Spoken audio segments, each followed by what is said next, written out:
ভারতের প্রধানমন্ত্রীর মন ভালো নেই। মন ভালো হবে বা কিভাবে? যে মন ভালো হতো আমেরিকার টাকায়, সে আমেরিকায় তো ঝাঁটা মেরে বিদায় করে দিয়েছে মোদিকে। মোদির অবস্থা এখন এতটাই বেগতিক, না থাকতেছে দেশে, না থাকতেছে বিদেশে। অর্থাৎ উভয় সংকটে রয়েছেন নরেন্দ্র মোদি। আমেরিকার কোলে বসে রীতিমতো দৌড়ঝাঁপ করতেছে পাকিস্তানের সেনাপ্রধান আসিফ মনির।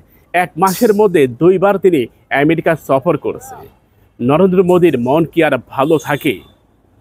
পাকিস্তান সামরিক শক্তিতে রীতিমতো নতুন এক উদ্যমে এগিয়ে যাচ্ছে। দুরন্ত গতির এক অবিশ্বাস্য গতিসম্পন্ন ঘোড়ায় চড়ে পাকিস্তানের সেনাপ্রধান আসিফ মনির রীতিমতো ছুটতেছে নরেন্দ্র মোদির আশেপাশে। হাইপারসনিক প্রযুক্তি সম্পূর্ণ মিসাইলের পরীক্ষা চালিয়ে রীতিমতো ভারতের ধুতি খুলে দিয়েছে। সে ধুতি পরাবে কি? হিন্দুত্ববাদ যারা, তারা রীতিমতো দেখেও না দেখার ভান করতেছে, আবার খবরের ক্ষোভ ঝাড়তেছে আমাদের উপর। গালিগালাজ নিহাত কম যায় না, সব কিছুই তো এখানে প্রকাশ পায়। কি করবে আমরা বা কি করতে পারি? যদি আমাদের দ্বারা কোনো কিছু সম্ভব হতো, অন্তত মোদি সাহেবের একটু হলেও কান্না থামানোর ব্যবস্থা করতাম। কিন্তু এ কান্না তো ডোনাল্ড ট্রাম্প কাঁদিয়েছে। ডোনাল্ড ট্রাম্প মোদিকে কাঁদাতে কাঁদাতে সে কান্নার মধ্যে আরেকটু রোল বাড়িয়ে দিয়েছে বাংলাদেশের প্রধান উপদেষ্টা ডক্টর মোহাম্মদ ইউনূস। চাউলের বাজারকে রীতিমতো অস্থির করে দিয়েছেন মিস্টার ইউনূস। এরপর ডোনাল্ড ট্রাম্প, এরপর আসিফ মনির, এরপর চাইনিজ প্রেসিডেন্ট শি জিনপিং। কোনটা সামলাবেন? আমেরিকা এখন ভারতকে ছেড়ে রীতিমতো পাকিস্তানকে নিয়েই মাতোয়ারা। ডোনাল্ড ট্রাম্প এটা খুব ভালো করে বুঝতেছে যে আরব রাষ্ট্রগুলোকে বাগে আনতে গেলে আমাকে পাকিস্তানকে পাশে রাখতে হবে। আরব রাষ্ট্রগুলোর মধ্যে ব্যবসা করতে গেলে আমাকে পাকিস্তানকে প্রয়োজন। পাকিস্তানবিহীন আরব রাষ্ট্রগুলো যে ডোনাল্ড ট্রাম্পের কোলে যাবে না, ডোনাল্ড ট্রাম্পের কথাও শুনবে না, সেটা মিস্টার ট্রাম্প খুব ভালোভাবে বুঝতে পেরেছেন। পাকিস্তানকে নিয়ে যখন ডোনাল্ড ট্রাম্পের এত আগ্রহ, সে আগ্রহের মাত্রাকে আরেকটু বাড়িয়ে দিয়ে নিজের আখেরটাকে খুব ভালোভাবে গোছাচ্ছেন পাকিস্তানের সেনাপ্রধান। তিনি হাইড্রোজেন বোমার ব্যাপারে এবার ডোনাল্ড ট্রাম্পকে কি রাজি করাতে পারবেন?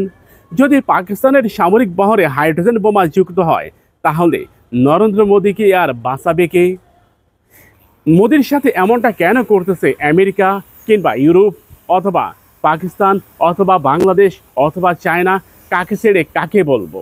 মোদির সাথে এমনটা করার কারণ হচ্ছে গত 11টা বছর নরেন্দ্র মোদী দক্ষিণ এশিয়ার অর্থনীতির 12টা বাজিয়ে দিয়েছেন।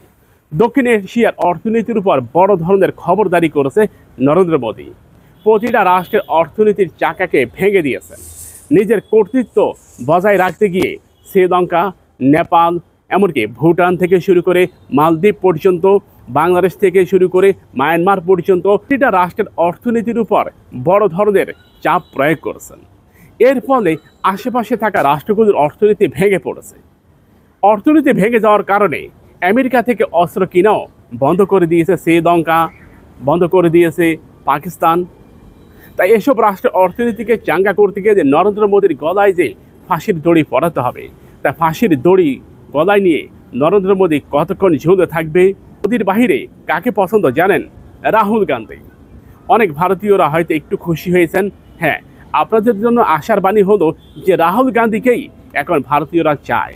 যদিও কট্টর হিন্দুত্ববাদ রাহুল গান্ধীকে তেমন একটা সাপোর্ট দেয় না। রাহুল গান্ধী সব ধর্মকে এগিয়ে রেখে তিনি নিজস্ব একটা সত্তা তৈরি করেছেন, যেটা সোনিয়া গান্ধী করেছেন, যেটা মনমোহন সিং করেছেন। কিন্তু আশেপাশের পরিবেশগত রাষ্ট্রগুলোর উপর কর্তৃত্বগিরি তারা করেননি, যেটা নরেন্দ্র মোদী করেছেন। তাই ডোনাল্ড ট্রাম্প নরেন্দ্র মোদীকে যেভাবে ছুঁড়ে ফেলে দিয়েছে, এই ছুঁড়ে ফেলা থেকে নরেন্দ্র মোদীকে আবারও টেনে নেবে বলা যায় না। সেটা নিতেও পারে যদি মোদী পা ধরে ক্ষমা চায়। অবশ্যই মোদীর এটার অভ্যাস আছে, জয়শঙ্করকে দিয়ে হয়তো সেটা করতেও পারেন। ভারত তো সবই পারে, যেমন বিশাল আয়োজনও করতে পারে, সে আয়োজনের মধ্যে কান্নাকাটি করতে পারে। ভারতের দ্বারা সবই হয়।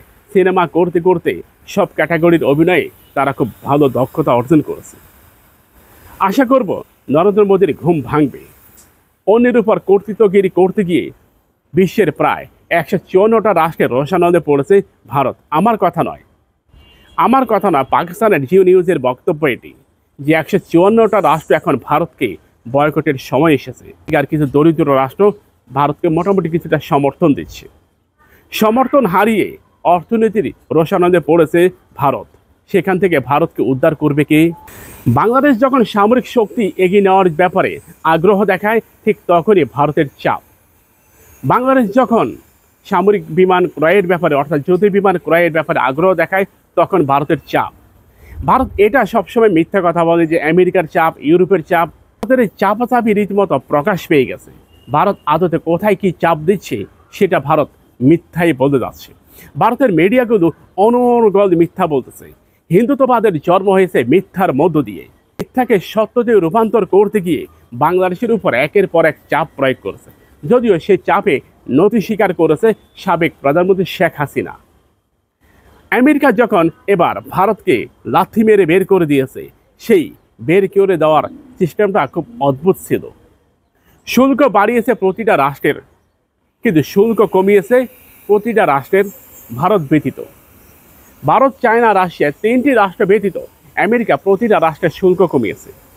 কারো 15%, কারো 10%, কারো আবার 5% করেছে। ভাগ্য ভালো যে আমাদের হয়েছে 20%। আমরা আশা করি ডোনাল্ড ট্রাম্প হয়তো আমাদের হিসাবটা আরও কমাবেন। বাংলাদেশের তৈরি পোশাককে ক্ষতিগ্রস্ত করার জন্য ভারত নিহাত এমন কোনো কাজ নেই যেটা করেনি। ভারত সবই করেছে। আমাদের অর্থনীতি ভেঙে দেওয়ার জন্য ভারত সব কূটকৌশল পরিচালনা করেছে।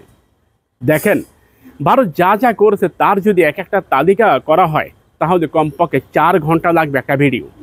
4 ঘন্টা মিনিমাম, সর্বনিম্ন 4 ঘন্টা সময় লাগবে। বাংলাদেশের কৃষি খাতকে ধ্বংস করে দিয়ে নিজস্ব কৃষিজাত পণ্য বাংলাদেশে রপ্তানি করতেছে। চিন্তা করে দেখুন, ভারতের প্ল্যান খুব সুন্দর, কিন্তু বাস্তবায়ন করার পর একটা সময় প্ল্যান ধসে পড়ে। ভারত শ্রীলঙ্কার কৃষিখাত ধ্বংস করে শ্রীলঙ্কায় কৃষিজাত পণ্য রপ্তানি করে, সেখানেও ভারত ধসে পড়ে। মহেন্দ্র রাজাপাকসেকে যখন শ্রীলঙ্কার জনগণ পিটিয়ে বের করে দেয়, তখন শ্রীলঙ্কার জনগণ বসে বেরোছে আদতে এটা ভারতের কূটকৌশল ছিল।